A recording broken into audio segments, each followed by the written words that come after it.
Yes, folks, it's Thursday afternoon, 2 p.m. Pacific.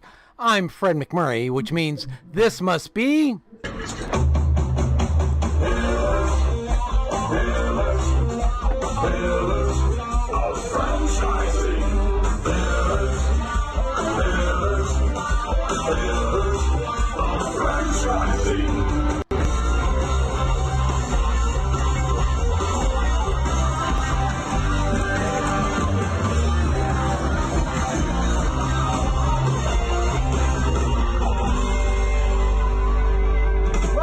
To another episode of Pillars of Franchising. Live Thursdays, 5 p.m. Eastern. Be there! And we're back, ma'am. Well, howdy, Fred. How y'all doing today? Oh, please don't do that. I know. It's happening, though. It's sinking into my skull being down here. Yeah, well, you see the background for today. I know. Yeah. Oh, I thought you meant these nice curtains in the background of my background. No, the background of that everyone else is seeing on the show, the nice mountains. Yeah. Yeah, those are not the Smoky Mountains that I'm in. No, those were the Rocky Mountains that gave me my first case of angina last week. But, you know, it was all good. I think we're not meant for the mountains, you and I. The Smoky Mountains are giving me a headache. And those gave you angina. I think we're meant to be at the beach. Well, I'll probably head there after today's show. So, you know, it's all good. Yeah. So what's happened? Rumor has it, word on the street is that there's a new potential mentee. Well, there is. I have to tell you, all of a sudden, we have so much going on. And I'm super excited. We've got 2 different individuals happening. We've got some consulting going on. It's like all kinds of things in the air right now. So I'm super excited. So the consulting, word on the street, or rumor, I should say, has it, is that's actually a startup franchisor. It is. It is. Ooh. And it's right up my alley. So I'm super excited to be chatting with her and helping her get that going. And super excited to working with our first but the first of the 2 mentees you mentioned a few weeks ago. Now we've got a second mentee ready to get started. So the 4 of us will be chatting up that gentleman here soon. So we've got a lot of stuff going on. The show's going to be super busy, and I think it'll be a great time for everybody. Certainly a lot of different people, backgrounds, industries. So for people out there listening, there's going to be a little bit of everything for everyone coming up very soon. So, boy, when you folks actually, you know, start to attempt to get mentees and stuff, I'm afraid to see what it's going to be like, because so far it's just been kind of like dum, and they've been popping in. So you guys actually start putting effort into it. It's gonna be really wild. So one thing I saw on my travels, and I was reading and things like that, I saw that McDonald's is starting to test voice automated drive-thrus and I flipped back to one of the earlier shows this year with everyone talking about the fact that automation was coming and more as minimum wage went up. Yeah, well, you remember me telling you about my nightmare of trying to order unsweetened iced tea through that friendly robot AI contraption, right? Mm-hmm. And she just couldn't quite figure out what that meant. And so I'm also somebody who, if I go to Walmart or any of the big box stores, Home Depot, whatever, if there is a cashier standing there, I have to go use the actual person, because I believe in supporting the people and not the devices. I think that if we go too far into the AI and the devices, well, I appreciate everyone trying to save money. I also don't want to see us go the opposite way and take all these jobs away from people. I think there needs to be a real balance. And when I walk into a Walmart and there's 2 check stands open, there's 52, self-service checkouts there, and those all have a line. And then, the two people standing there, you know, have nothing to do. And I know what happens in retail. They get cut, they get sent home early. What does that do for us, right? That doesn't do much for our people who need jobs right now.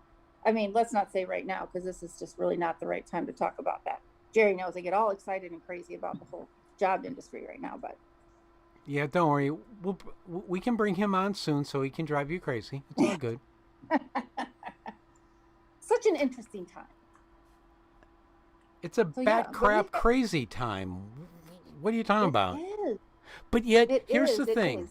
I drove from California through Vegas, through Utah, to Colorado, down to New Mexico, down to through Arizona, and well, back into California again. And no one really annoyed the living crap out of me. Really? Amazing. Wow, you Well, should have come on. You should have come on this trip with me. okay, so the one train trip that we had to take that actually stuck me into my second angina attack, honked the living daylights out of that. But that was more the sulfuric smoke that was in my face that made breathing even harder. But for the most part, no one really annoyed the living crap out of me, which I usually can't go through a day in California without that happening. So there's hope. Yeah. Well, I'll tell you, you know, being down here in the South, I think, you know, I'm going to chalk this up to the stress that all small business is going through right now, kind of all of society is going through right now. I was saying before the show that I was disappointed in not feeling any of the Southern hospitality. And I'll tell you, in a couple of the franchise businesses that I went into this weekend, you can certainly feel and see the stress of not being able to get employees on these poor businesses.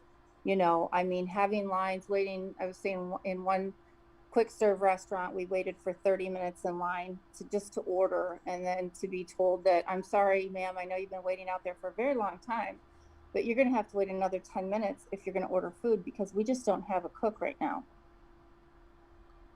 And then we went into another place, and, you know, oh, well, we're out of unsweet tea. Now, of course, I stuck out like a sore thumb because I'm a northerner. I wasn't drinking sweet tea. And, Yep. you know, nobody wanted to make more tea because, well, it's an hour till close. And at the same time, their line is out the door, and they only have 6 people working and one person, you know, working the dining room. And you can tell that everybody is super stressed. And I think that attributes to the lack of hospitality. You know, when you're working your buns off and there are not enough people staffed, and everywhere you go, there are restaurants closing early, 6, 7 o'clock during the week. And, you know, we're down here in Pigeon Forge. It's Cal Ripken experience for 11 and 12U baseball tournament time. And so the town is just inundated with teams, 25 teams, right? About 12 players per team and their families.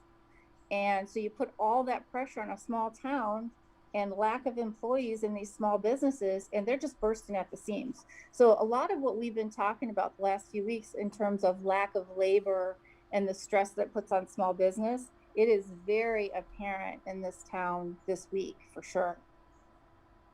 So on that note, do we bring everybody else in finally? We do, because we got great topic this week. Isn't it though? It's the first one we've actually been able to really do and target the whole goal of Pillars, which is to Absolutely. transfer the opportunity to someone else. So let's bring everyone in. Let's do it. And there's David. Hi, Greetings, all. Earthling. Hello. I'm from the. Are we going to do a quick segment on weather? Oh, Well, sure. this is Okay. Pillars of Franchising, is it not? Of course, there Yeah. must be a quick segment. Pillars of Well, weather. I'm sitting in New Stanton, Pennsylvania. It's about 45 minutes southeast of Pittsburgh. And right now it's about 82 degrees. Last night it got down to 47. Ooh. So interesting weather here, but I'm heading back to home base in Aurora, Illinois tomorrow morning, and I'll arrive there probably Saturday about midday. Oh, get ready, Sarah. He's coming. Which takes us to Sarah. Who are you? Where are you? And what's the weather like? Hi, so Sarah, I'm Ray's daughter-in-law. We're sorry. It is, no, it's okay. No, I'm lucky. He's a good one. So it is hot here. It's hot every day, all day. It's like 90. Not humid though. Well, that's good. That's good. Yeah. So it's not Ray weather, 50 below. Never mind. Hallelujah. Okay. That takes us to Jerry and his friendly Yes, guest we're- today. Who are you? Yes, my daughter Sam. My daughter Sam's sitting with me. We're in Cedar Rapids, Iowa, in one of our salons, and it is 91, 92 degrees and sunny and hotter than heck. I'm ready to go somewhere cool, Ray. I agree with you. Can So, you guys do something about my balding spot? Never mind. No, yeah. I've got a couple ideas for you, friend. You won't like either one of them. Yeah, well, that's why I wear a hat on the show, you know. That's funny. Sam? What's it like in Tennessee? Wait, So- no, we so- haven't heard. Sam hasn't said anything yet. She's got to say something. You don't get to talk Okay. all over her, dude. Did we mention Hi, to everyone. I'm everybody sitting right what next the to him. title of the show is? Don't worry I mean, about that. People saw We're it in the getting there. scrolly thing. So let Sam talk. God, two fathers. Okay. Go ahead, Sam. You guys are funny. Well, I was going to say Dad. I call him Dad all the time, even in business. But Dad referenced that we're sitting in one of our salons. And so, Kristin, that takes us back to one of the things we were talking about. Unfortunately, this is one of our salons that labor issues are keeping us from being open. So we thought we'd use it as an opportunity to hang out and talk to everybody about all the lovely things with the business world. Awesome. I'm so glad to have you guys here. And it's great that you can use that as your private studio today, but not great because of why you get to use it. Yeah. So I Yeah. appreciate that. David, where are you these days? I'm in just outside Cleveland as always now, and 81 beautiful sunny degrees. It's absolutely a picture perfect day today. So, Awesome. That's great. And as I said, I am down in Pigeon Forge, Tennessee. It is 84 degrees today. In the sun, it feels like it's about 104. It's very humid. It'll get down to 54 tonight, and I happen to actually really love the heat, so this is perfect for me. And today's show is called Boomers to Millennials, the Family Legacy, Why Franchising is a Family Business. And as we talked about before, transferring the opportunity is one of the pillars of franchising, and so this show is all about just that. And as most of you have probably heard look at Ray's little people, his grandchildren. Not Ray, I'm sorry, Fred. No, that's Yeah, those are Fred's. Fred's Yep. face is not on my screen, so I can't see you, and I can only see Ray next to them. Sorry about that. But we have Ray and Sarah with Molly Maid, and we have Jerry and Sam with great clips today. So we're going to talk to them about kind of the planning and the process in which, as the boomer generation begins to move along, how the millennials step in and begin to take over the business, as the parents kind of planned when they originally, or maybe they didn't plan when they originally bought their business. So why don't we go ahead and start talking about that? David, you want to get us started? sure. So this is really interesting to me because you have two different types of businesses, and you passed them on. Our business, our kids had absolutely no interest in them whatsoever right from the beginning, and they went and did their own thing. So my question is, I guess, to either one of the daughter-in-laws is when did you realize this was something that you wanted to do? So I'll jump on that one really quick. I was in college, newly off to college, actually, when my parents got involved in Great Clips. And I had no idea. I mean, I knew they were in Great Clips, but I didn't have any wasn't planning to get in the business or any of those kinds of things. Once I finished college, I started in my field for a while, which I have a degree in forensic psychology. So I worked in a jail for a while. I worked with juvenile delinquents for a while. I did lots of things in my field, but one of the things that I never really had the opportunity to do in my field was use a lot of my people skills, my presentation skills, my connecting with the people around me skills. I mean, in a way, right? But very different, where you don't have lasting connections. And so I was at a crossroads with my job at the time, and Great Clips was getting ready to grow. They were getting ready to potentially purchase some salons and build some salons. And we had some conversations. And one of the conversations was actually, you know, we aren't in a position right now where we can have you come on full time, which was an interesting conversation to be a part of, right? Because I was thinking, what does that mean, right? What do you mean there's not a place for me? And so I did come on part-time, and I was doing marketing and advertising and being our mascot at all the events, which was so fun. I did that for about 6 months because I really had to earn my spot, and I had to wait. I had to wait for the opportunity to get into the business. And I think one of the concerns, and maybe I shouldn't speak for you, but I will.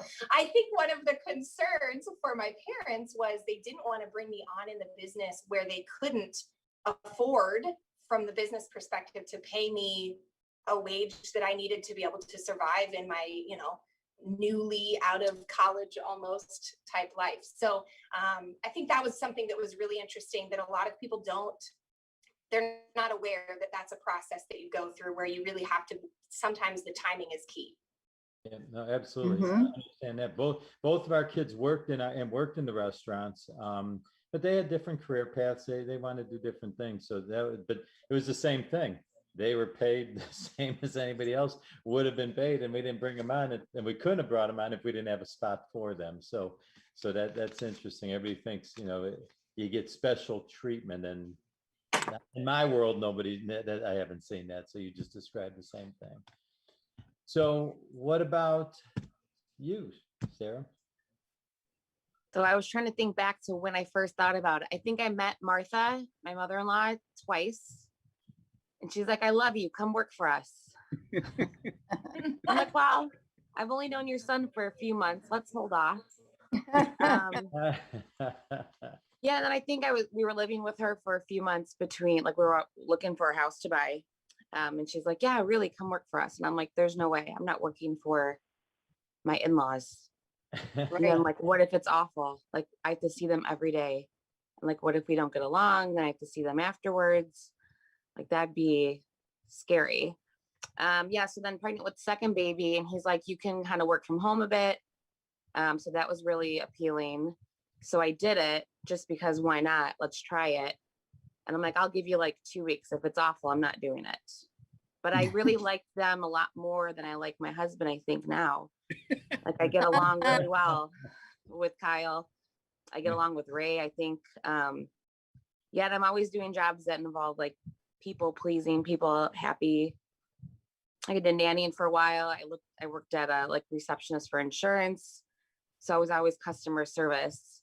So that fits me pretty well. I have like a customer service personality. Yes.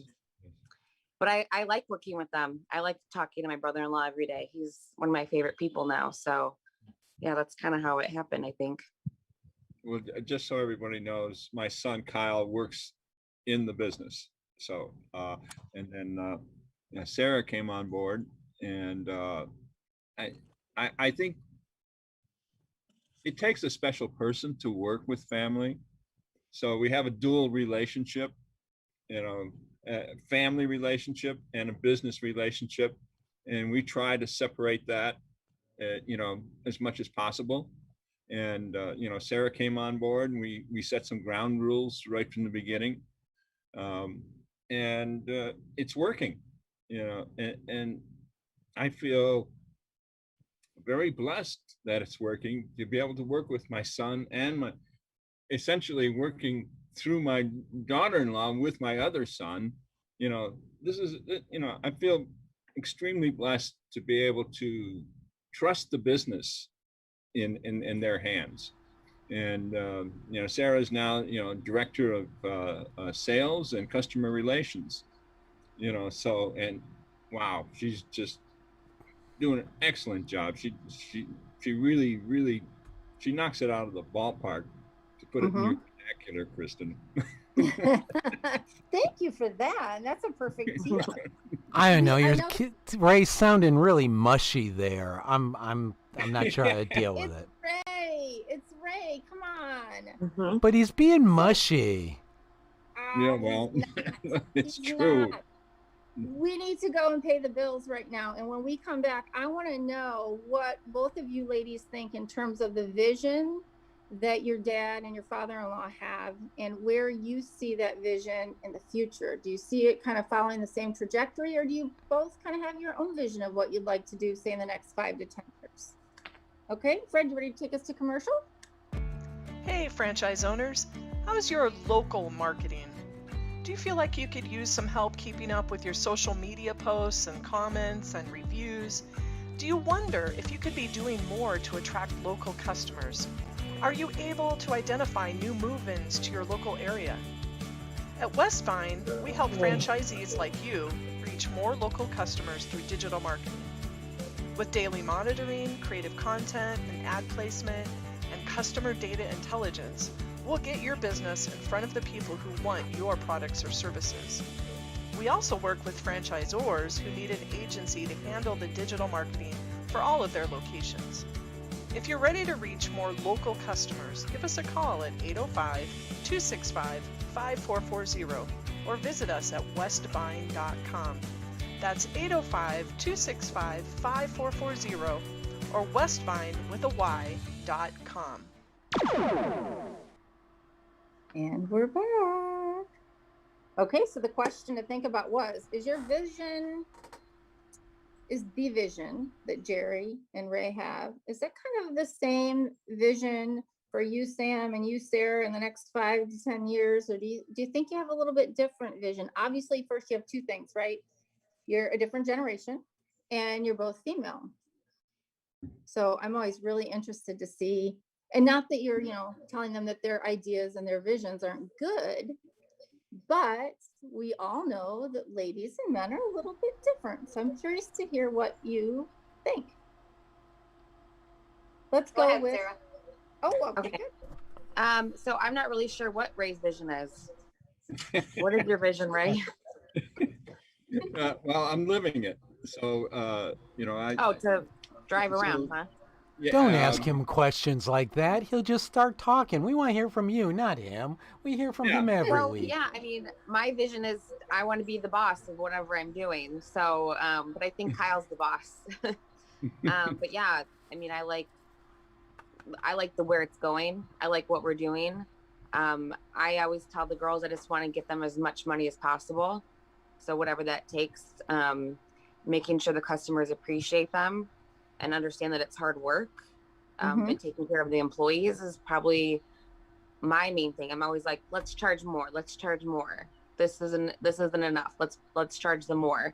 So that's kind of where I am at. But overall, I like that. I like working with my brother-in-law. But yeah, I always tell Ray just to get out of my office. Like whenever you're done, just move on out. All right, we can make that happen more for you. Don't worry about it. We're trying, really. He just doesn't listen to us.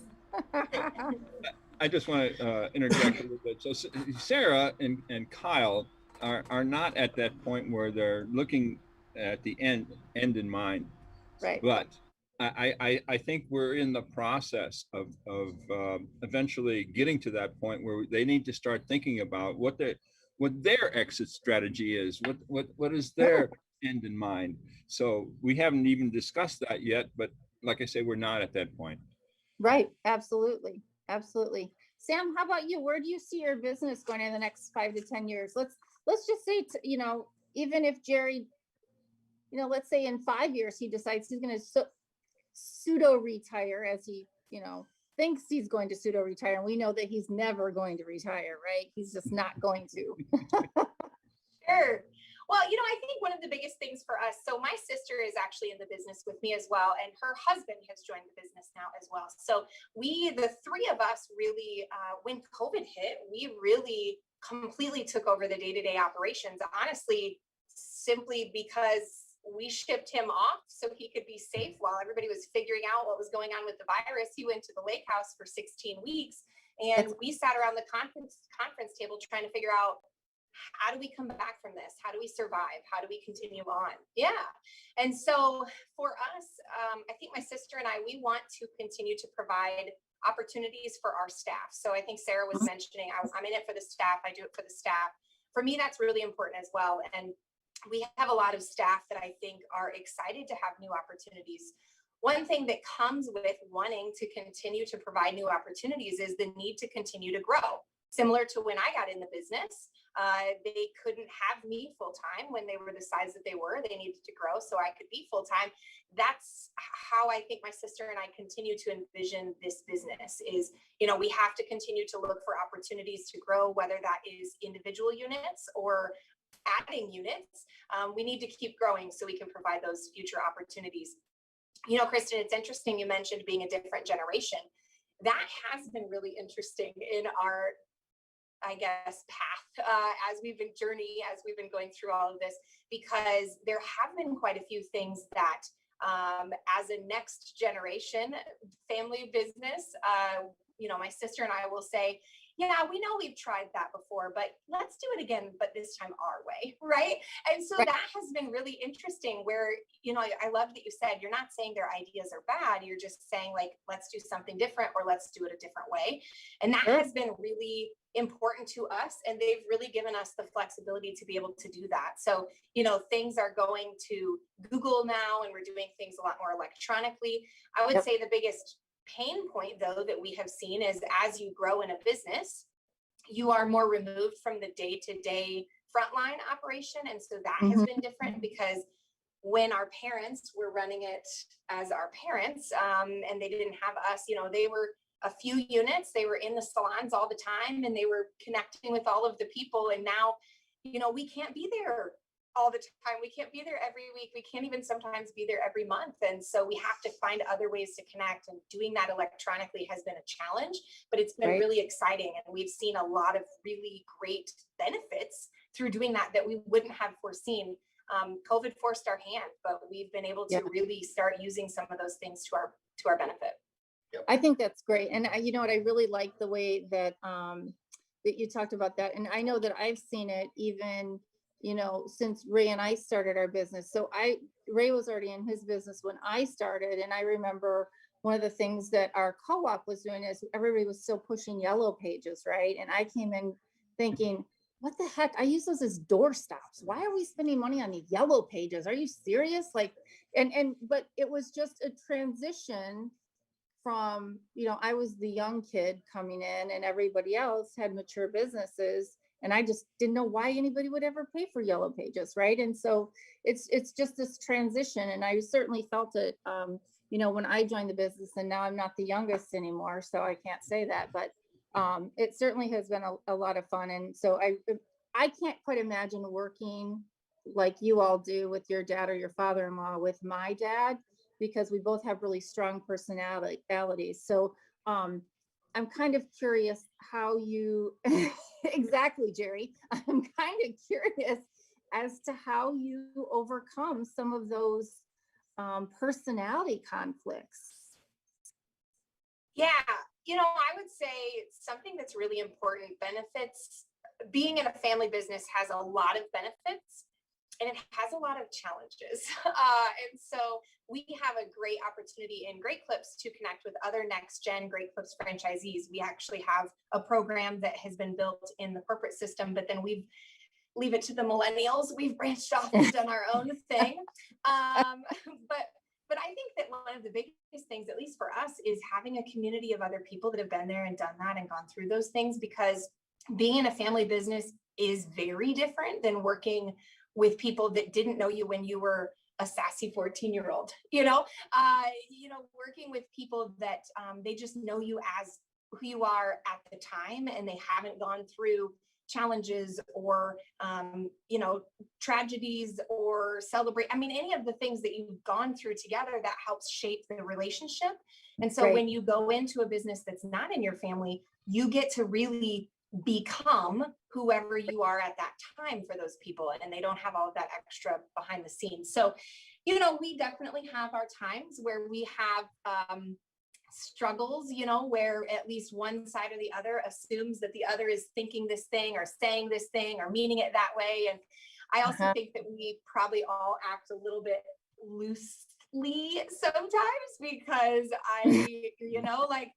he's my boss and also he's my dad. And so every once in a while we can get a little sassy, and sometimes we have to work through some of that stuff too. So it definitely has its own challenges, but I think that the benefits far outweigh that. And I think our differences and similarities absolutely bring us together, and they also cause some friction sometimes. So we get through it.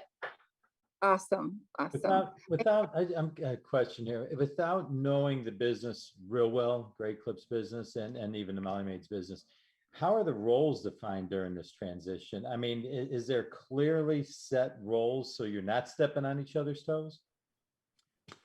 I'll take that. We ran into a time we were growing so fast and the kids were taking over responsibilities. And Mickey and I, my wife and I, were struggling a little bit with giving up some things and having comfort and confidence that the kids would handle it the way they needed to be handled. Not necessarily our way, just that they would handle it the way it needed to be handled. And it caused an additional amount of friction for a while. We finally had to have a family meeting and draw very clear lines with job titles surrounding each one of those. And we literally looked at the needs of the organization, and then we looked at the skills of the individuals and the loves, the things people like to do, and tried to merge those things to create some guidelines. And then we came to a very clear decision that everybody signed off on, that we wouldn't cross those lines. Even though, my wife and I are ultimately responsible for this business, Sam's got responsibilities, our daughter Shelly, and even my son-in-law Jeff, they have responsibilities. And the only way they're going to learn to grow and take that on full time if a bus hits me is if we let them do it. And if they make a mistake, we correct it. It's not going to be life-threatening, and we'll work through it. But the bottom line is we had to do that. And anytime somebody crosses one of those barriers, it causes friction. We've got to reset and get everybody back where they need to be. But what we found, that was probably 2 years ago we went through that. What we found is there are few times now when people cross barriers. Almost everybody is staying within their guidelines, and we just don't have any of that friction we used to have. So David, you're right. We had to have very clear expectations. We had to design the system around, what was necessary, and then everybody had to agree to live with it. And since we have, our organizations got stronger. The kids have had the freedom to grow into who they need to be to take the business to the next level, because we'd like to see it into a third generation, their kids. The only way we get that there is if they learned enough from us and tailored that with their own skills and mindset to get to that next level. So it's gradually becoming their business, not our business. Just send me a check.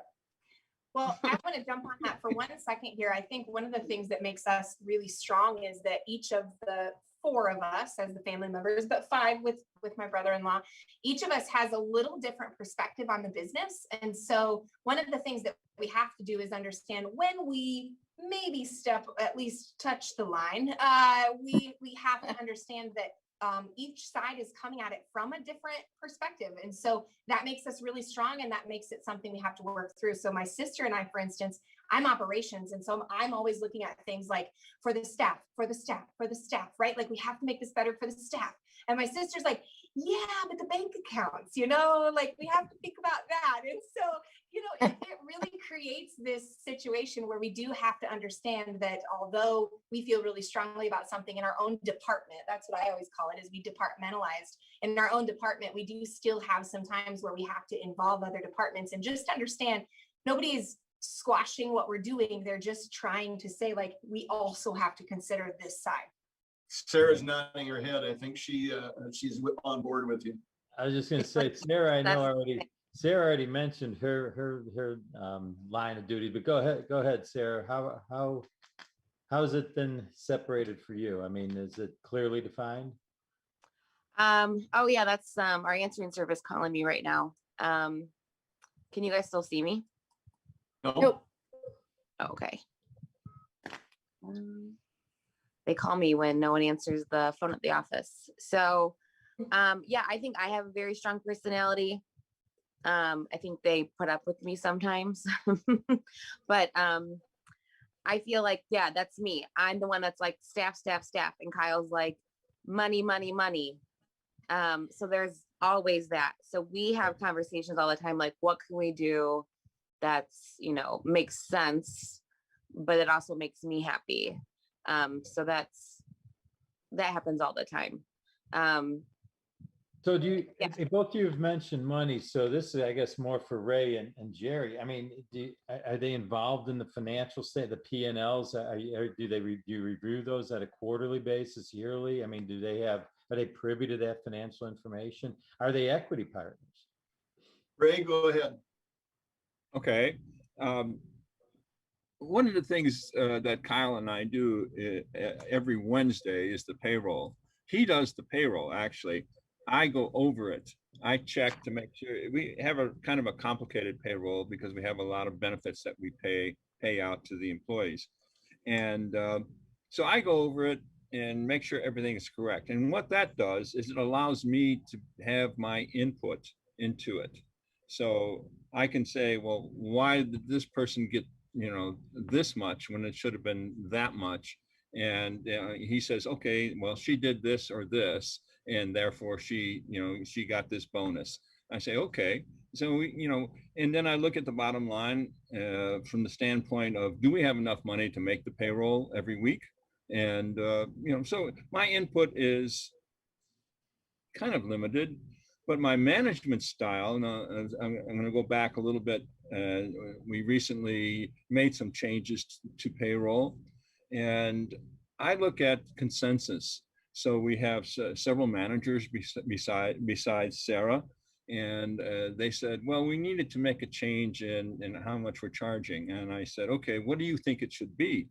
And everybody had their input at our meeting, and basically, you know, we all at the same time basically agreed what it should be.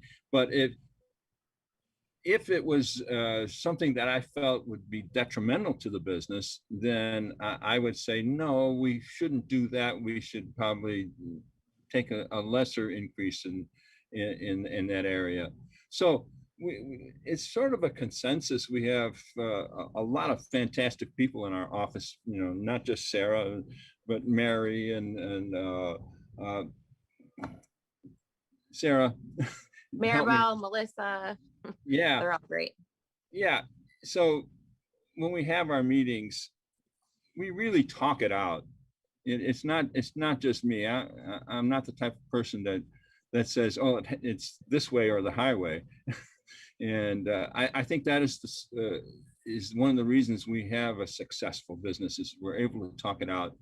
And our employees have stuck with us. Let's see, who's been with us the longest? At least 16 years now. Yeah, Jeanette's been with us. Jeanette, forever. yeah, she's been with us 16 years. So, and we have a lot of employees who are in that range of the teens being with us, and that's allowed us. Last week we had a record for this year. And so I'm very proud of all of my employees. We don't really use employees much as we use the term family, because that's what they are. Yeah, David, that's a great question. We're set up slightly, we're very similar to what Ray talked about. We're set up a little different though, in that Shelly and my wife, so Mickey used to do all of the back office stuff, and Shelly came in, learned it, and now Mickey is the backup to Shelly, and gradually distancing herself from that because Shelly has an assistant. She handles virtually everything. So Shelly and Mickey in particular deal with the P&Ls. I get to see them monthly, and we take a look at where we're at on that, and we, you know, course adjust as necessary. Sam has budgets she deals with. She's in charge of marketing and she's in charge of training and recruiting and those kinds of things, which have costs that go with them. So she's got some budgets she deals with there. And then if she runs into another platform she wants to use and it's going to take her above, then she talks to Shelley about, do we have additional funds that we can put into that? So we keep it pretty streamlined. Again, stay within their zones, don't cross the barriers. Sam's got enough on her plate without even worrying about P&Ls at this point in time, just trying to find people to work. So we keep it very segmented. We have a monthly family meeting with all 5 of us around a table.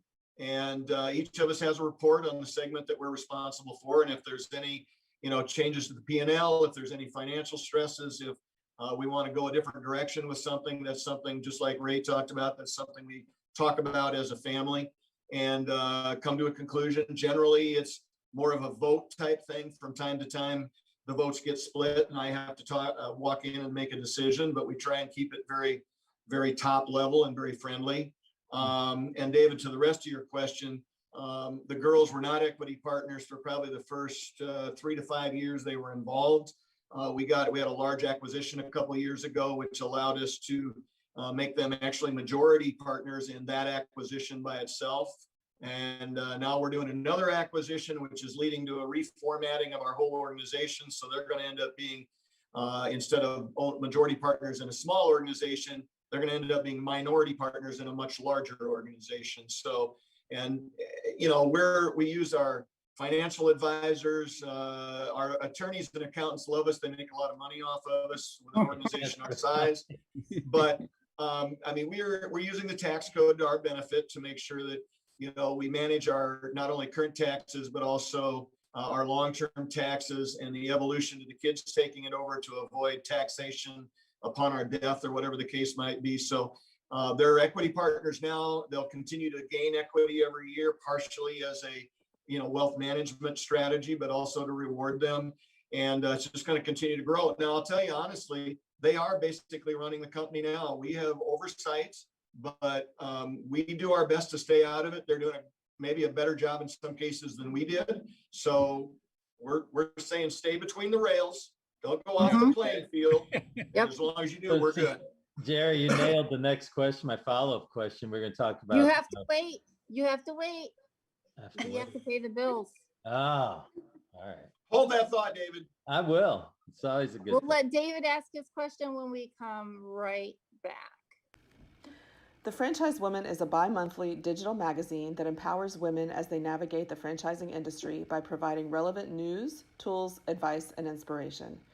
We are a resource for women who are seeking to own their own businesses, improve their existing businesses, find creative solutions, and take advantage of franchise opportunities. We feature women in the business who best exemplify our ideals and have something to teach our readers. In addition to our exclusive articles relating to the female entrepreneur, we also feature brands that are geared for women. Women have become the fastest growing sector in business ownership and have become a powerful, influenceable force fueling the economy. The Franchise Woman will give you the news that is relevant to you to help you navigate the path of successful franchise ownership. By women, for women, and about women. We are the Franchise Woman.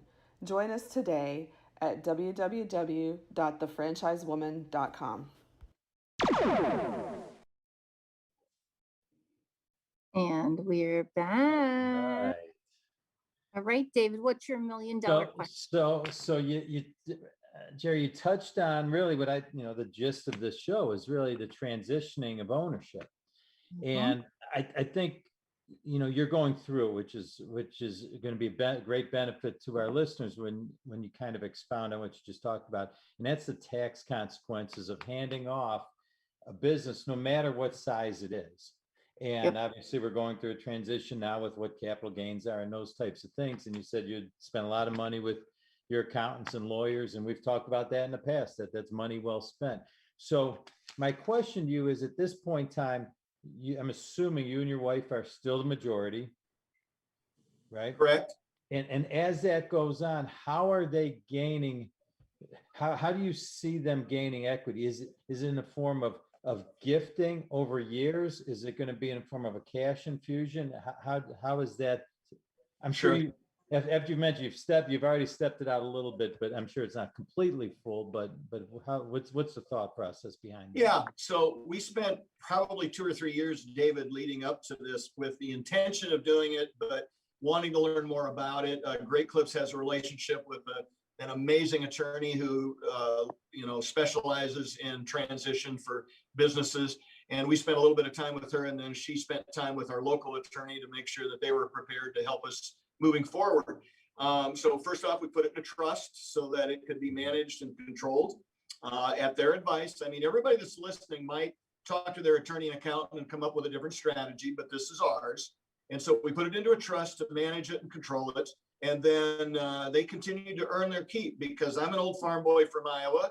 They get nothing for free. My kids work harder than most of my employees do, and sometimes make less money than some of my employees do. But I wanted some skin in the game. I wanted them to earn their way, and they have. So then, in essence, they got, when we had the other acquisition, we can do X number of dollars per year in a gift to them, tax-free. So that's how the whole thing started. And our tax attorney keeps us apprised of where we're at, and we continue to do, in general, the maximum of that every year to start to continue that transition. We keep, there's a strategy where we, as the founders, I guess is the best way to put it, can keep total control over it, even if we end up not being majority partners. So we've followed that strategy, and even it's all our money in it. It's not their money at this point in time. So right now the plan is to continue to give them as much every year as we can legally, and as the business will afford us to do. And at some point in time, they'll end up owning the whole thing and send me a big check every month. And that's, when they're running the company and it's 100% on them, that's the way it ought to be.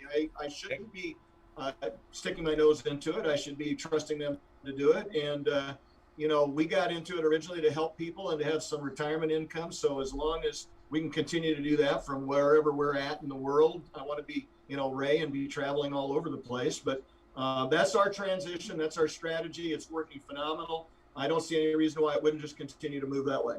It's So- funny. I want you to be traveling too. So this is fair warning, voice from above. As you guys get rid of them, both, this is to Sarah and Sam, as you get rid of them, then you have to be on the show regularly, just as a fair warning. So as we can get rid of the old coots, you still got to put up with me. Go ahead. The behind the scenes coot.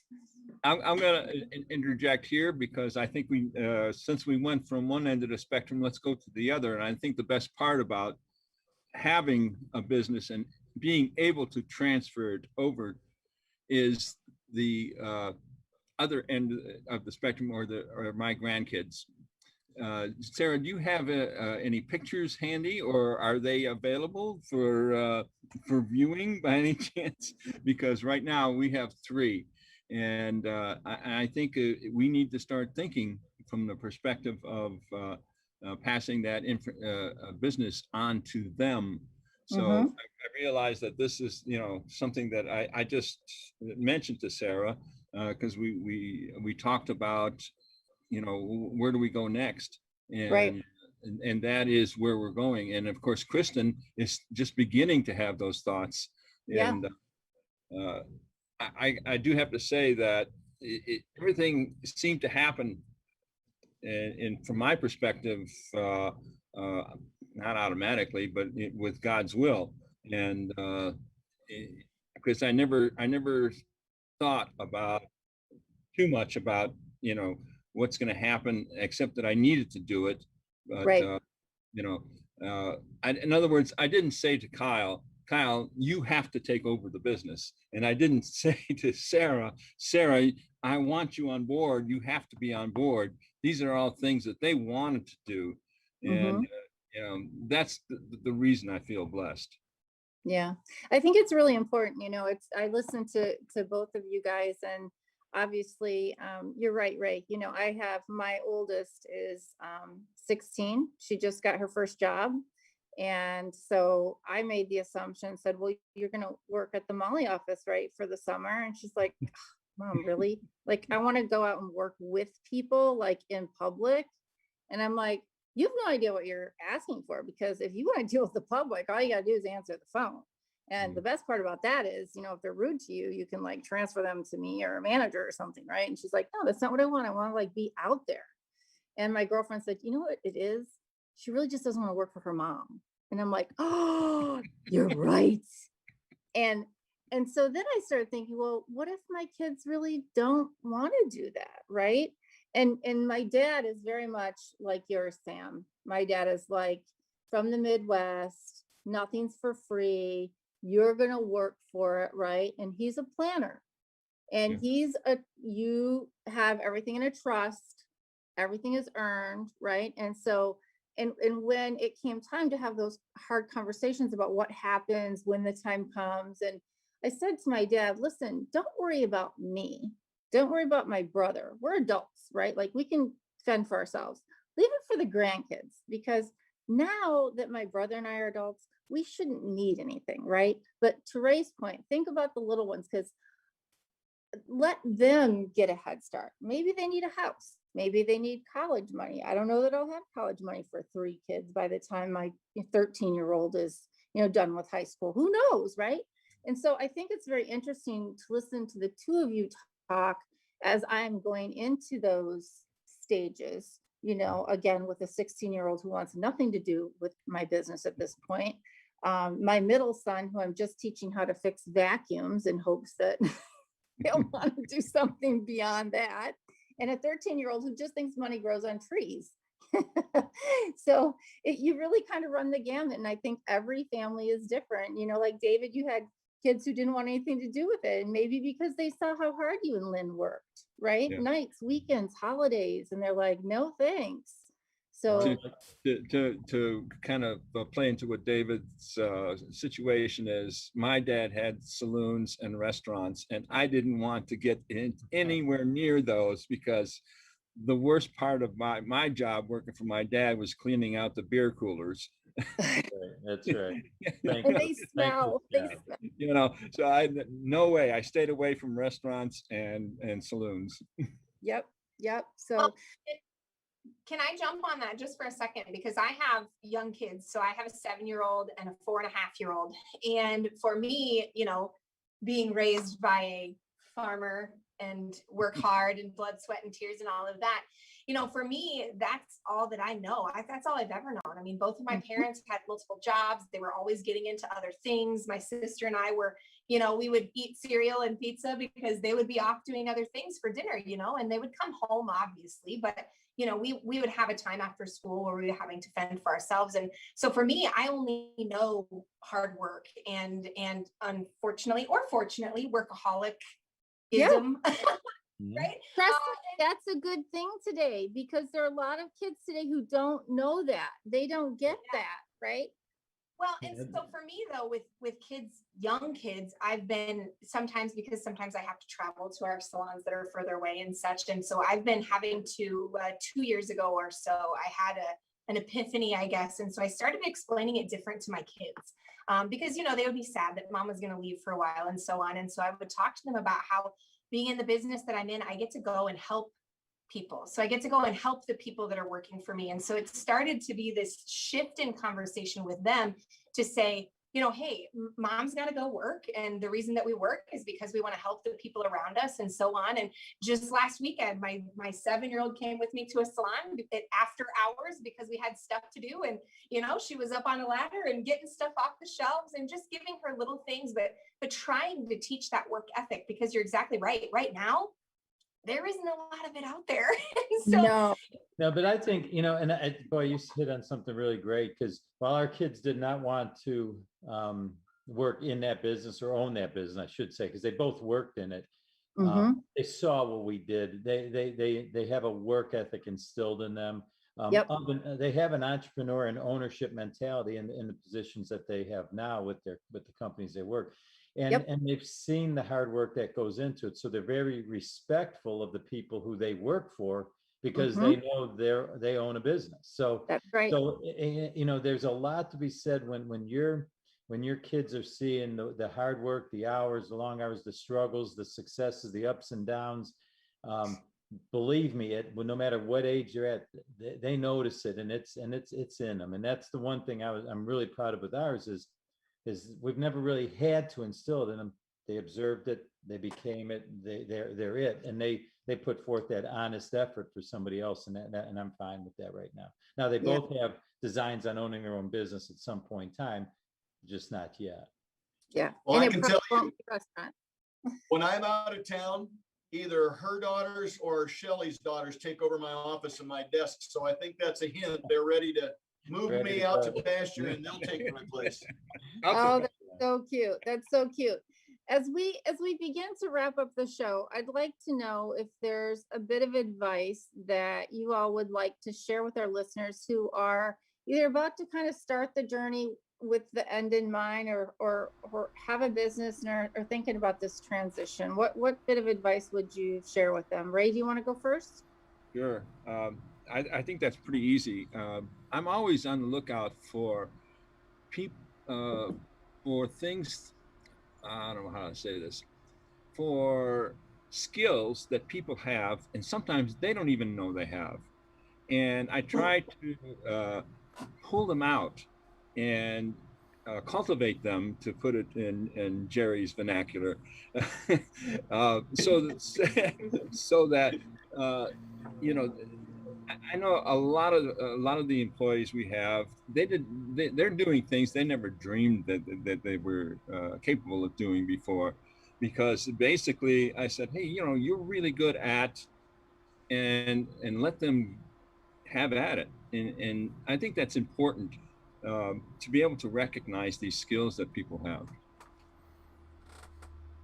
I think that's a really good point, especially, and sometimes when we're talking about legacy, right? Sometimes I think it's hard to recognize that in our own families, because sometimes it's just too close, right? Mm-hmm. And so, I've got that with my own kids, and a lot of you out there probably have it with yours, that those skill sets are too close, or maybe we see something that isn't really there. So, maybe it's as simple as looking at some of the comments their teachers or professors make, and some comments or things that friends and other family members make, to really understand what some of the characteristics are that your kids have,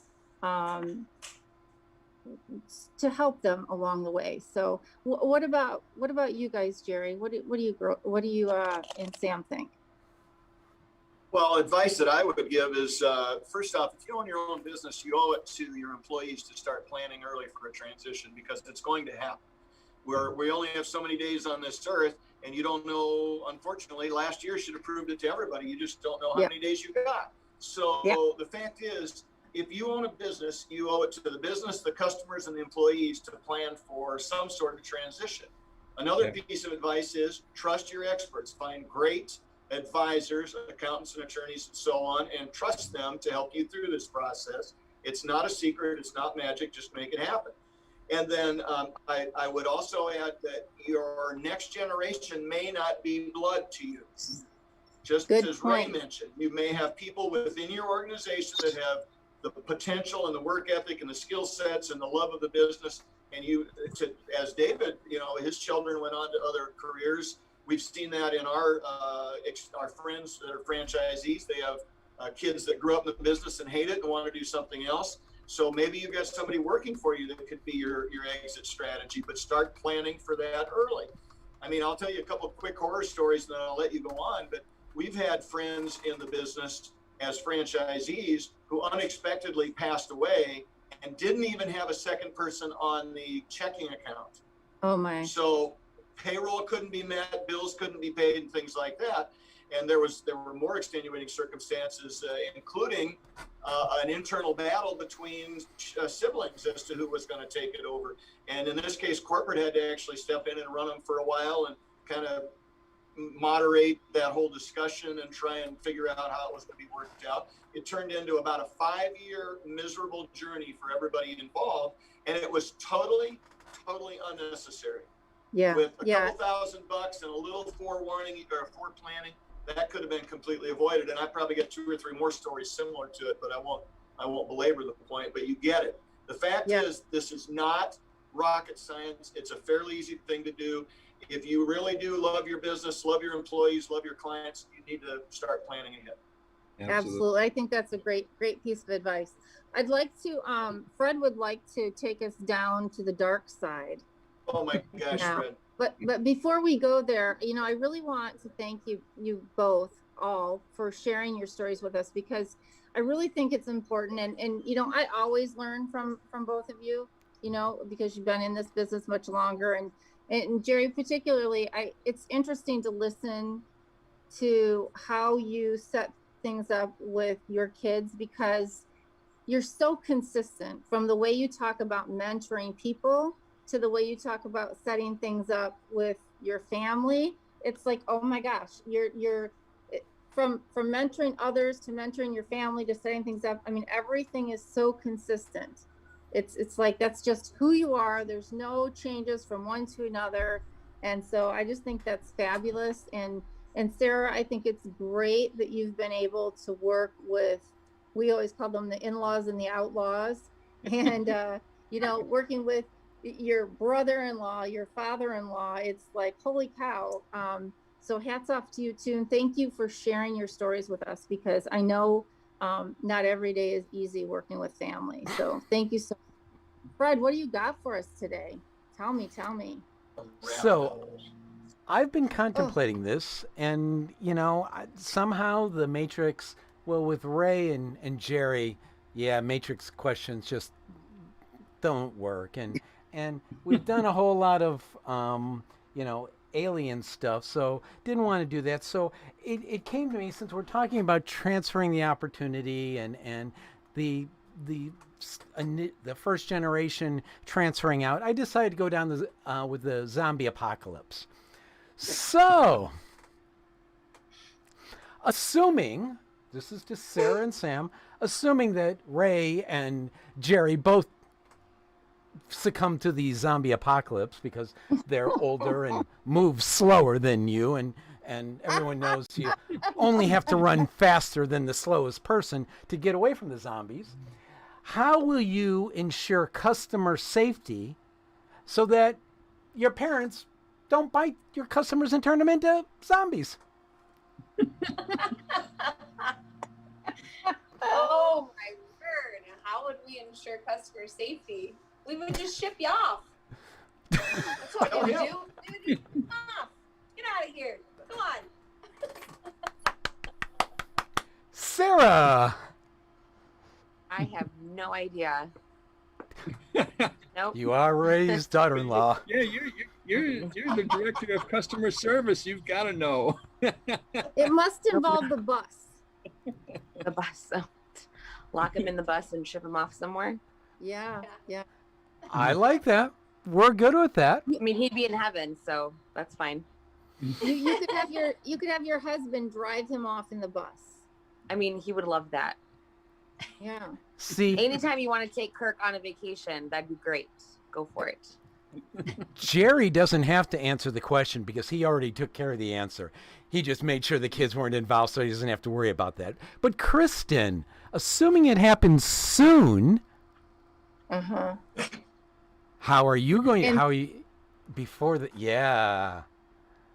And who am I protecting? I mean, no, they're protecting your customers from you, your staff. All they'd have to do is get me to the beach, and I'd never come back. Great. That means they're shipping you out to me. I should have gone before you. That's not right. Yeah, just send me to the coast. You took my beach away from me. I'm going to the beach. Well, David, if you're a zombie, you can be at the beach with me, but literally just plop my toes. What do they say? Toes in the water, ass in the sand. I'm drink good. in the hand, right? Yeah. You can play some country music. I'm good. I won't go anywhere or bother anyone. Zombie or not? I always loved the down the rabbit hole question. Well, folks, thanks for playing. Well, thanks to our guests, Sam and Sarah, Ray, Jerry, Kristin, and David. It's always a pleasure learning more on how everyone sees